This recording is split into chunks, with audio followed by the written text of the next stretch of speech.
So when I first started to look for housing and roommates, I did not expect at all that it's gonna take more than a month and with the sleep deprivation. So first I joined the Facebook group for the university housing, and there are tons of Facebook groups. I mean, not really tons, but there are some Facebook groups for people who are looking for housing and roommates for the new academic year. So the housing is too expensive and I could not afford the studio or one bedroom. So living with a roomie was a must for me, so I had to look for a roomie. I think I posted like 3 posts, advertised about myself and also looking for the housing.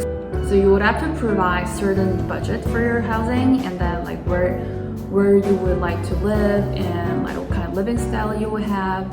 And my first 2 posts about myself for the roomie and housing, I did not really write much about myself because I don't know, I just thought that it wasn't necessary, but it didn't go well. Like I did have some Zooms with my potential roommate. Ended up not living together because like our options didn't match or whatever. So my last post, I literally wrote everything about myself. I even wrote about my vlog and my Instagram or whatever, everything. I'm just gonna show you.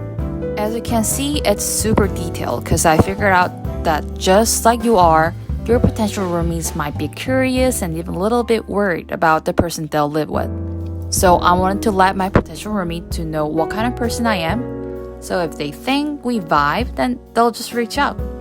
Things might turn out way more simple by writing more about yourself. So for your information, there are various types of housing in university. On-campus housing, there are obviously dorms, and then co-ops, and probably fraternity, sorority houses for the undergrads. But since I'm a graduate student, I was looking for dorm and co-op because I felt like dorm was a safe option. But then my university's dorm wasn't really, I would say, cheap. I was looking for co-op, which is a housing that is run by students only. There are actually a few graduate co-op housings. So the perks of living in co-op is that you could save expenses for food. And I heard that they have a really strong and tight community, which is pretty cool. But you would have to contribute to the housing by taking your worksheets, and also you would have to share bathrooms with like many people.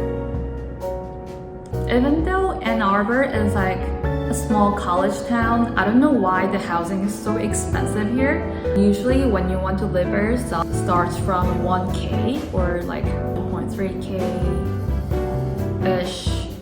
And if you really want to live in a like sort of luxury apartments, you would have to pay like $150. So one thing about Michigan is a freezing state, as far as I know. So you would have to actually be cautious about utility fees. It usually includes heat, cooking gas, electricity, water, etc. It depends on housing situations. So my budget range was $600 to $800, including utilities. And honestly, it was almost impossible to live in somewhere livable.